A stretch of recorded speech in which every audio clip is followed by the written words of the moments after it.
kayo ngayong 2025 local election? Tatakbo.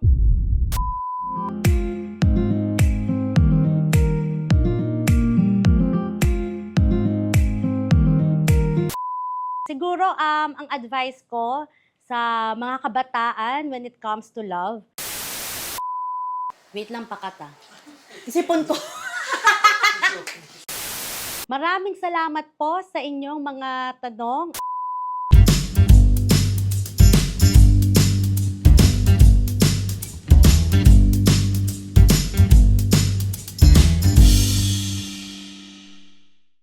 Magandang buhay! Maraming salamat po sa patuloy na pagsuporta sa ating mga vlogs. At para sa ating episode ngayong araw, susubukan ko pong sagutin ang ilang mga katanungan mula sa ating mga netizens galing sa ating mga social media accounts.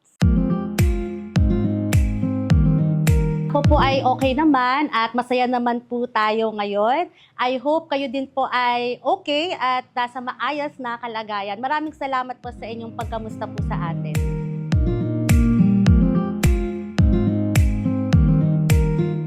Number 1, integrity or pagiging matapat sa lahat ng bagay. Pangalawa, yung paninindigan. Yung ipaglaban kung ano yung sa tingin ko ay tama at manindigan sa mga desisyon na gagawin ko in public service and sa aking personal din na buhay.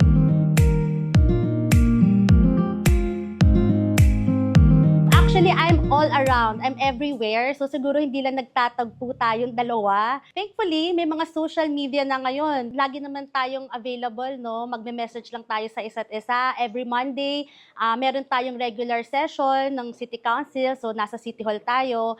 And ayun, through social media accounts, pwede na tayong mag-reconnect to each other. Every quarterly naman po, pwede tayong magtanggap ng ating mga assistance na binibigay. Meron po tayong medical assistance, yung ating educational assistance, may guarantee letter, may burial assistance po. So quarterly po, natanggap naman po tayo as long as hindi po tayo naka-cut off. So take note po, first come, first serve basis po tayo. So pag na-cut off na po tayo, syempre po sa next quarter na po tayo ulit tatanggap.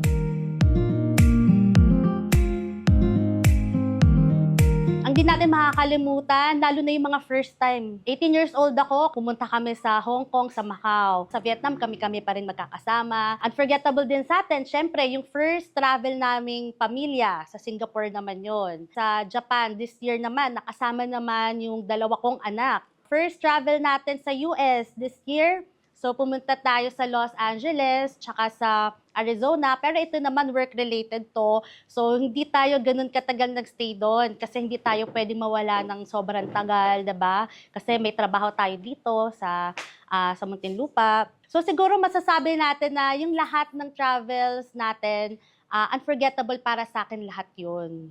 Kasi syempre, di ba, bawat travel may mga unique experiences and memories na binibigay yon. So, lahat po yun, unforgettable for me. Anong klaseng mga request po ba ito? Saan po natin ito ipinadala? Ito po ba ay sa ating opisina or through social media accounts? Para po sa ating mga request po, no, magsadya na lang po tayo sa aming tanggapan sa City Hall, sa second floor, People Center Building, and kayo po i-accommodate ng aking mga staff roon. Bukas po kami every Monday to Friday mula po 7 a.m. hanggang 4 p.m. Sa City Hall na lang po tayo magpasa ng request para sigurado po na amin itong matanggap at ma-actionan. Just a background kung bakit nagtanong si Ate Joanna ng wallets for sale, no? Kasi pag tayo po ay nagta-travel sa ibang bansa, nasamantala ko na po ang pagkakataon na mamili ng mga murang kagamitan doon, 'di ba? Na pwede nating mabenta dito. Yes po, meron. So, para po diyan, mag-ano na lang po tayo, mag-personal message na lang po tayo sa isa't isa. Kung sinubukan ko na mag-law school. Kasi right now, syempre, pamilyado na tayo, tapos busy na yung ating schedule, 'di ba? May mga commitments na tayo. So, hindi na natin alam kung paano pa natin siya mapupursue. Although, syempre, we're looking on the possibility na kagaya ng aking tatay, si Attorney Pat, ng aking mga kapatid, si Attorney Patty Cary, at yung aking isa pang kapatid na hopefully ay maging abogada na rin, no? Shout out pala, good luck and God bless sa ating mga bar takers ngayong September 2024. We're all praying for you. Sana makapasa kayong lahat, no?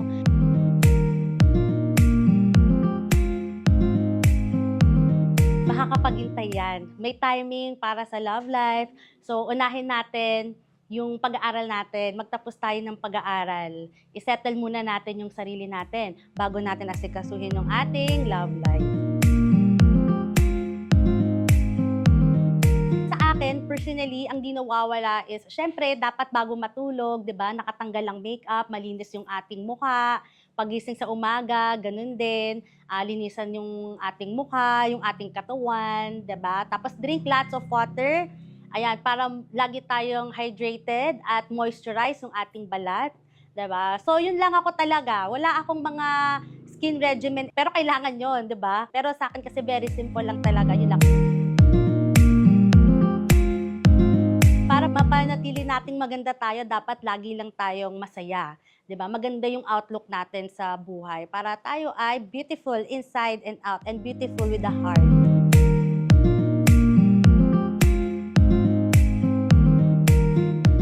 Siyempre, unforgettable sa atin lahat ng ating ginagawa in public service dito sa Muntinlupa. Yung pagpasa natin ng ordinansa ng pagtataas ng scholarship allowances na tinatanggap ng mga mag-aaral sa Muntinlupa City. So tayo po ang naging principal author niyan nung aking pong unang terminong bilang pagkakonsehal dito sa Muntinlupa City. Sa ating ikalawang termino bilang konsehal, tayo naman po ang principal author or nag-akda ng pagtaas ng tinatanggap na financial assistance every time na may nasusunugang pamilya dito sa atin. Saya yung puso natin, yun yung pinaka-fulfilling na nakakatulong tayo sa ibang tao.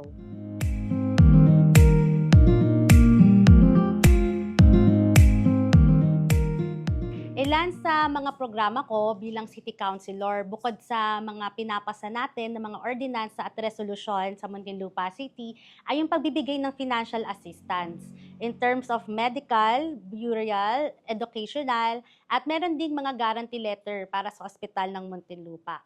Meron din tayong binibigay ng mga assistance sa mga samahan, mga organizations, tulad ng pagbibigay ng mga lamesa at upuan, pagbibigay ng mga uniforms, pagbibigay ng blood pressure, nebulizer para magamit sa kanilang mga komunidad. At nagbibigay din tayo ng pamaskong handog taon-taon.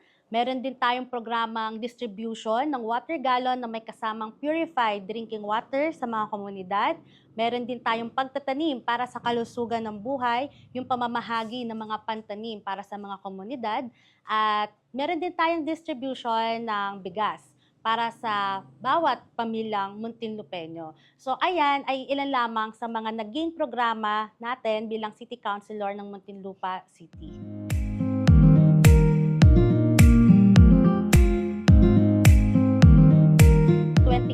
Nung tayo po ay unang tumakbo bilang first-termer City Councilor at ngayon po, 2022 yung ating ika-second term at sa darating po na 2025 elections ay ang aking pong ika-third term, last term bilang City Councilor. So yes po, tatakbo po ako bilang City Councilor ng Muntinlupa City District 1. Samahan po ninyo ako sa aking huling termino ng pagkakonsehal ng Muntinlupa City District 1.